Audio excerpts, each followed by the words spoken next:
my the time from my undergraduate degree through to the work I do today has come completely full circle. Uh, I also learned the power of working together as a team, particularly across multiple disciplines.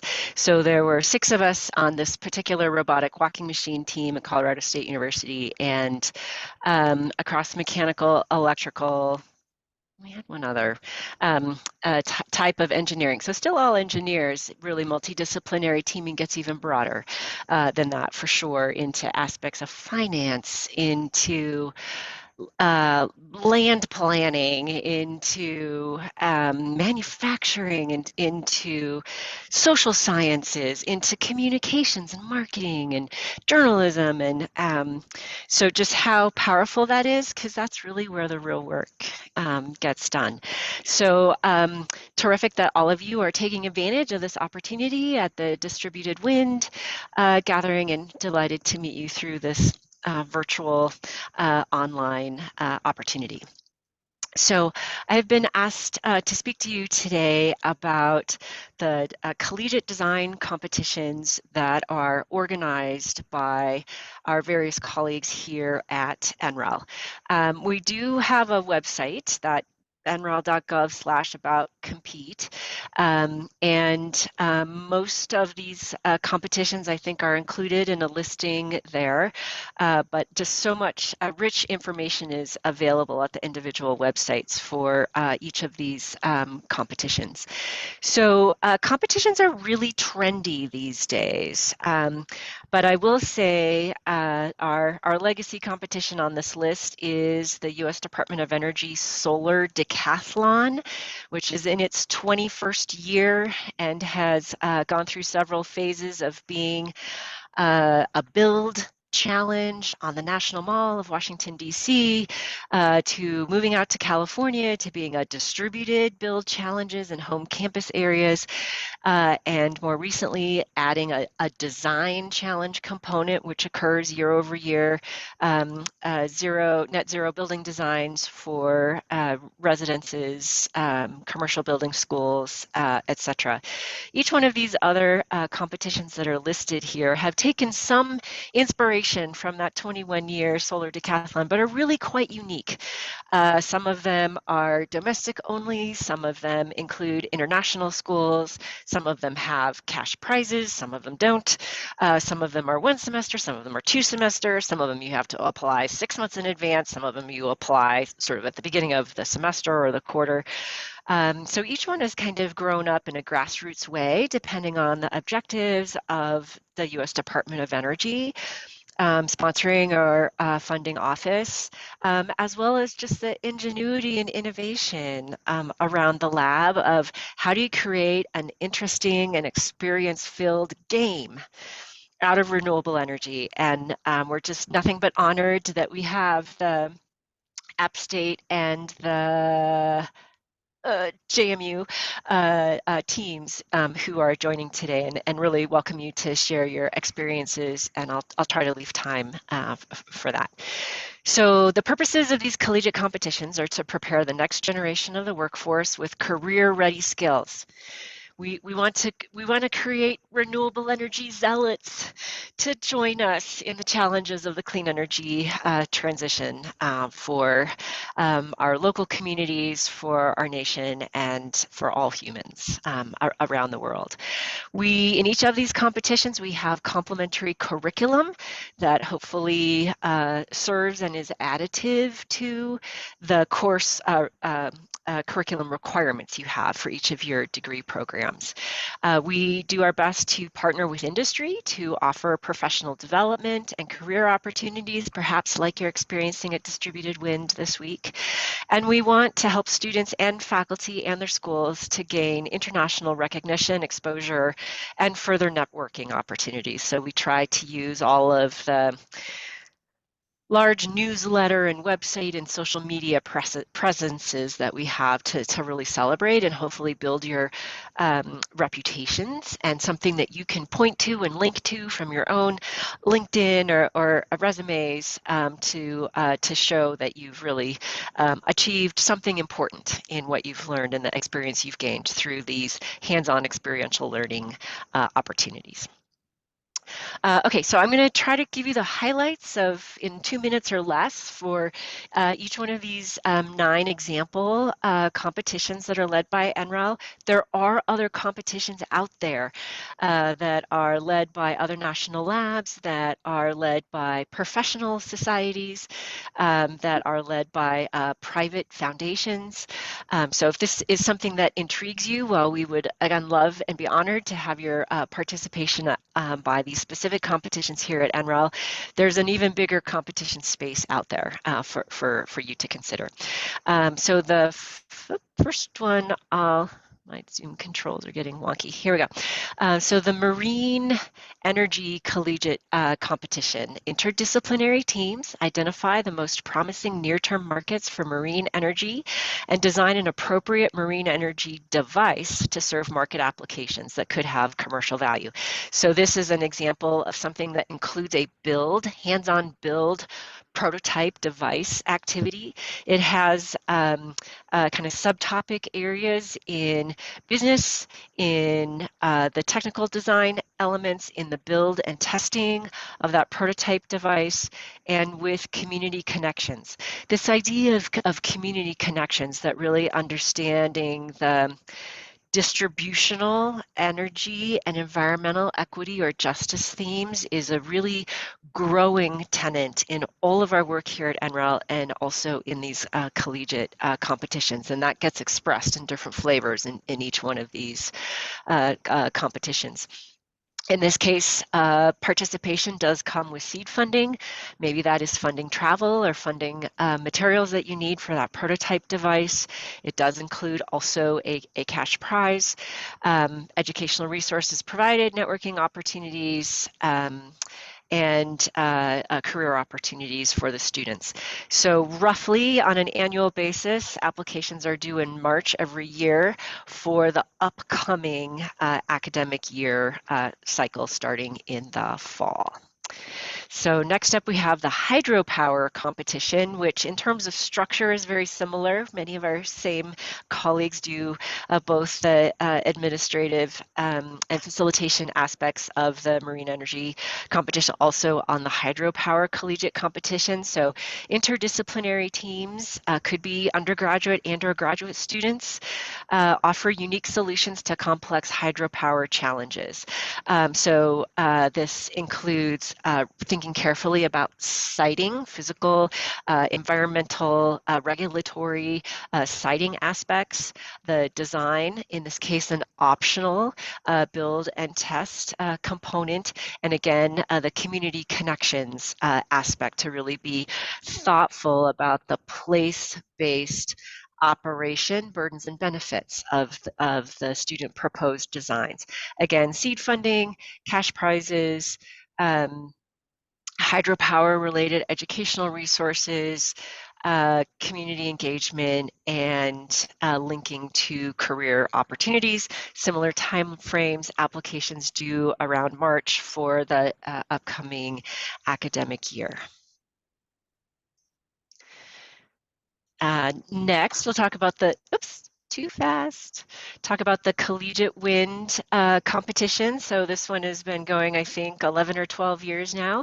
The Collegiate Wind helps college students prepare for jobs in the wind and renewable energy industries through activities of turbine prototype with testing. That's a super fun thing that you get to do either at NREL main campus or Flatirons campus, or at the AWEA conference, which has a new name, where you actually get to take your scale model prototype into the wind tunnel and see how it holds up to those prescribed testing conditions. Also a project development contest, again, really being thoughtful about land use and zoning, view shed aesthetics, thinking about potential interactions with radar equipment at nearby airport operations. So many of these place-based operations where we know renewable energy is the right answer, but carefully sizing it to be the right answer in that place and that time is really so critical to our success in the clean energy transition.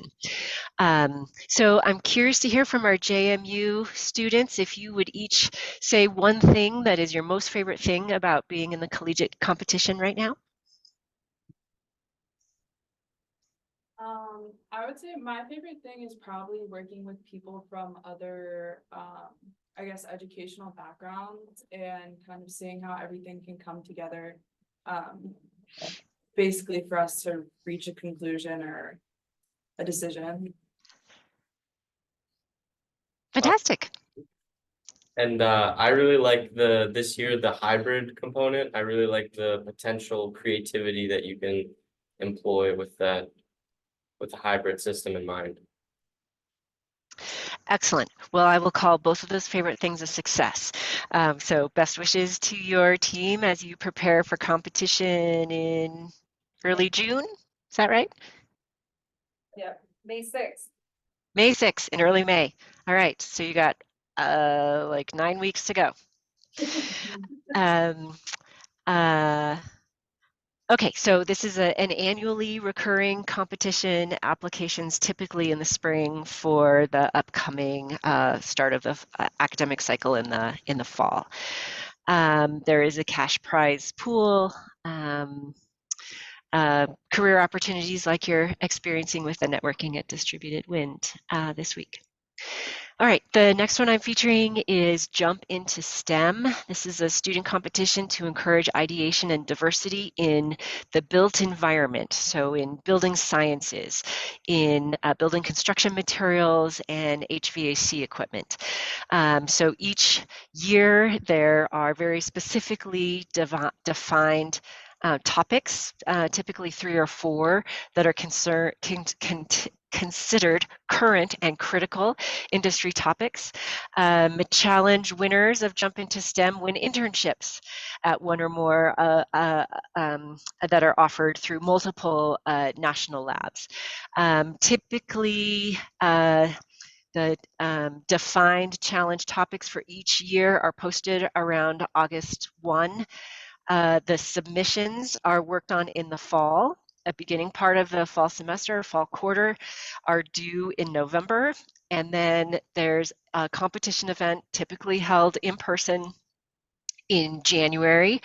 This past year it was held at Oak Ridge National Lab. It could be at any one of the other national labs of Oak Ridge, NREL, or Pacific Northwest National Lab. So if you or your colleagues have interest in the built environment sciences in terms of building construction envelope materials, windows, heating, ventilating, and air conditioning equipment, this thermal storage, phase change materials, this would be the competition for them. So next is my current personal favorite, the U.S. Department of Energy Solar District Cup Collegiate Design Competition.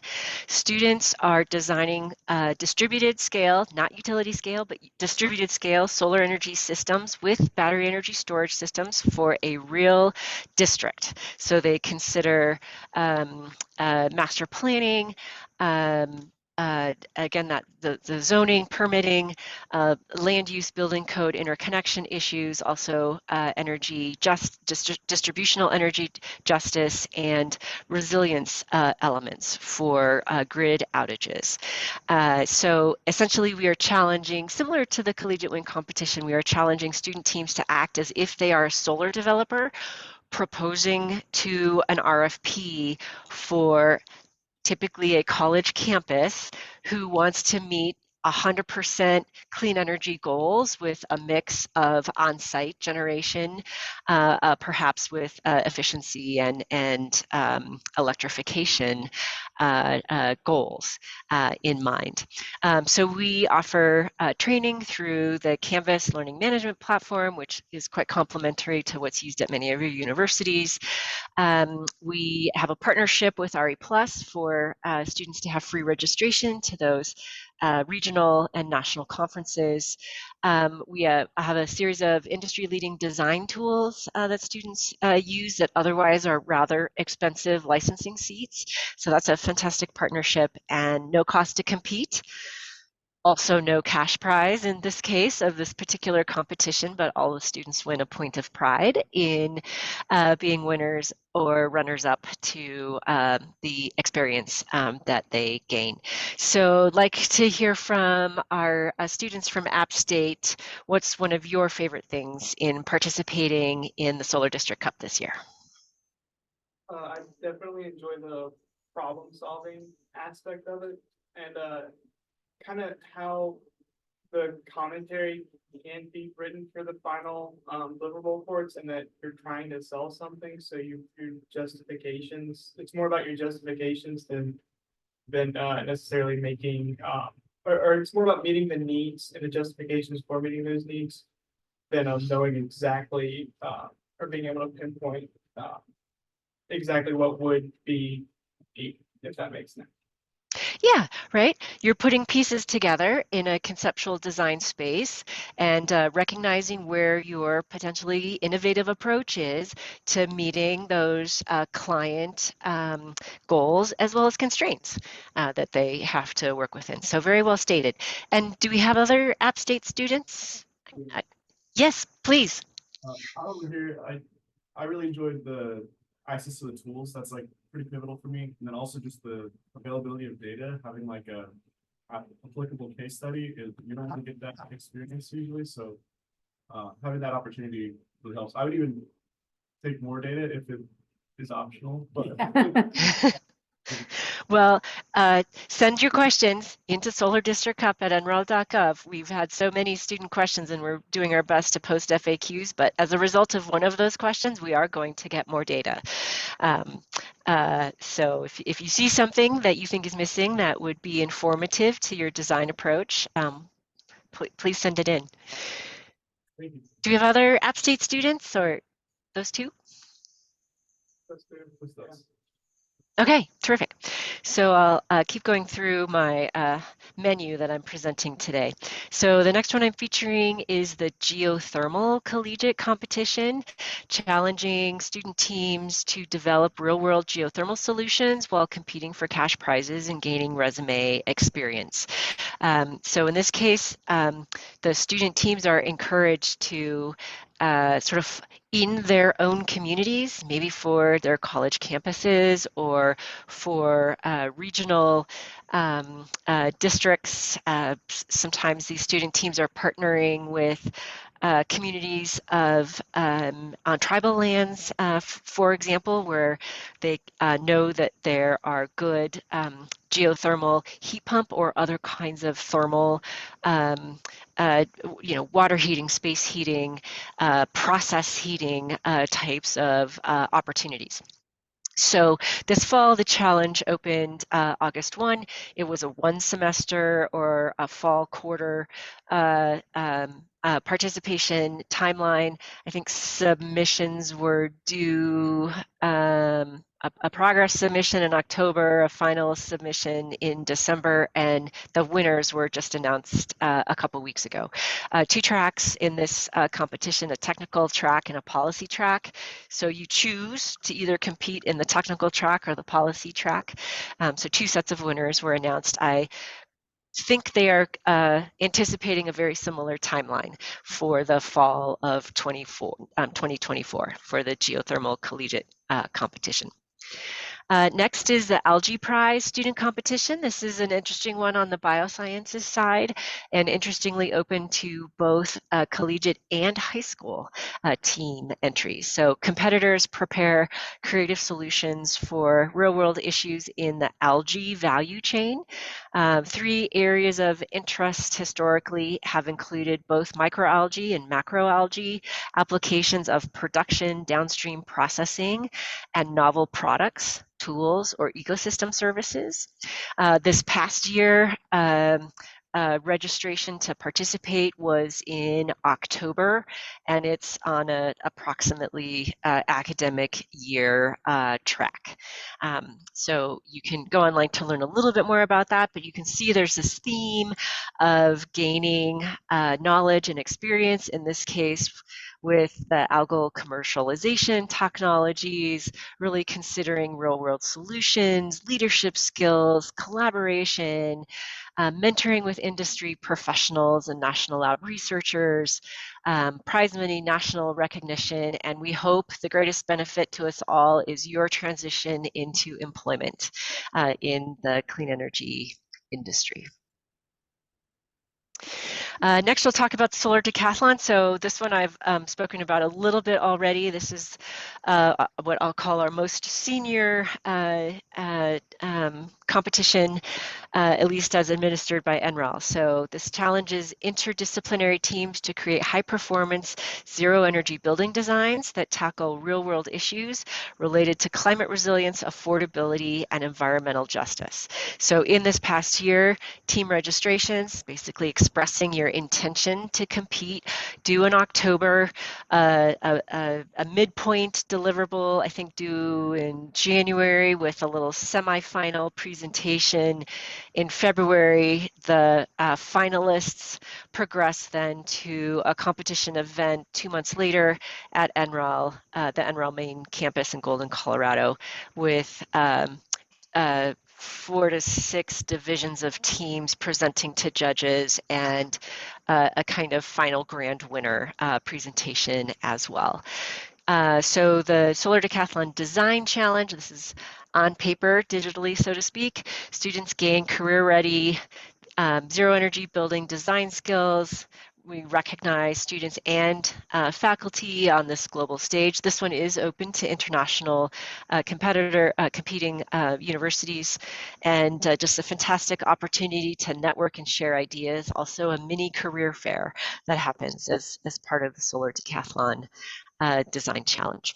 So very exciting time to be on the NREL campus is the weekend that this happens. We have something like 300 students that take over every square inch of all the meeting rooms in our research support facility, and in our beautifully day-lit lunch cafe, and then finish off with a final banquet at a nearby hotel.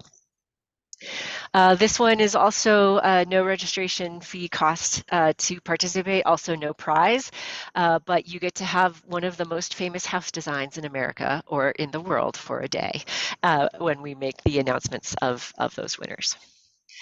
The next one, and I think the last one in this series of 9, is the Energy Tech University Prize. So this is really in the space of entrepreneurial innovation. It's about business plans. So challenging multidisciplinary student teams to develop and present a business plan using emerging high potential energy technologies developed by students at a school at the collegiate level, or even a business plan for technologies developed at one of our national labs. This one is very heavy on those cash prize awards. It moves very fast. So applications are due February 1. There are these business plan regional pitch events that happen online within a month. They're happening right now, in fact, in this year. And then with hundreds of teams, the winners of those regional events, up to 30 teams, are invited to present in person as finalists at a national event 6 weeks later on April 15th. I think it's in Austin, Texas this year. So this one is super exciting. Also it's the broadest in terms of its view of technologies. So eligible business plans are in the energy technology space as geothermal, buildings, electricity, like grid integration, even fossil energy and carbon management, nuclear energy, solar energy, and water power. So very, very broad in the eligible technologies to be considered. The other 8 competitions I've spoken about today have a narrower, more prescriptive focus in the eligible technologies for the student designs and analysis. So I know that was a bit of a whirlwind view, but I hope you found it inspiring and really grateful to have those testimonials for those of you with current active hands-on experience. And Rami, I'll turn the agenda back to you. Maybe we have a couple minutes for questions before you transition to your next activity. Yeah, sure. Thank you so much, Sarah. That was amazing. I didn't know about all those, so thank you. I will say there are more. So I think we're up to about 14 or so of these collegiate level design competitions. So definitely do a little search on NREL.gov to see that longer list. So back to you, Rami. Yeah, is there anybody got any questions about any of the competitions or opportunities?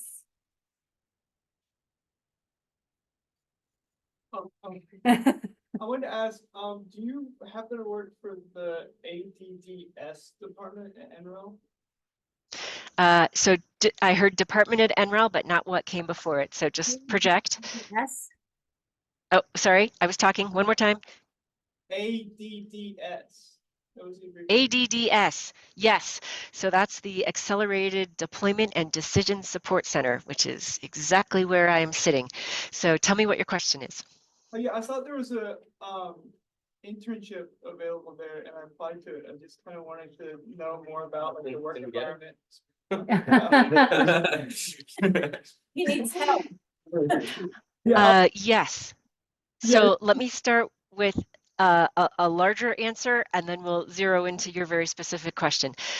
So there are absolutely a fantastic set of internship opportunities at the early undergraduate, later undergraduate, graduate level, thesis, side-by-side research and postdoc opportunities of academic levels.